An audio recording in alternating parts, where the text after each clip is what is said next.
Patrapur block अंतर्गत पदादिगी ग्राम पंचायत दामोदरपल्ली ग्राम ए रामराव परिवार love to life तरफ 3000 टंका सह राशन सामग्री प्रदान करछन्ती। पाहुंड चलबे अक्षम थिबा रामराव परिवार कहले विधवा भौणी एवं 3 छुआ सह रामराव माँ बुढ़ी अवस्था थिबा हेतु भौणी दादन खटी एही 3 छुआ को चलाउछन्ती। रामराव बसस्टाण्ड और गाँ गाँ को बुली भिक्षा मागी परिवार चलाउछन्ती।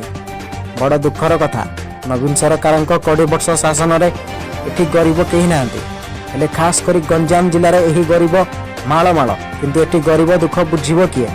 सरकार योजना तो माल दौरान किंतु प्रकृत हिताधिकारी को मिलवा कष्ट कारण तेल तेली एकाठी हेले जहाँ देशर अवस्था तेब यही गरीब मान दुख देखी न पारि लव टू लाइफ प्रतिष्ठाता जितेंद्र बाड़तिया संपादक प्रशांत महाकुर प्रसाधक पिंटू बाड़तिया सहकर्मी आदित्य रंजन विपिन मनोज श्री चंदन प्रधान प्रमुख उपस्थित रही साहाय्यर हाथ बढ़ाई सभापति संतोष प्रधान कहते। Ganjam Pawan Kumar Shadangi report Prime news.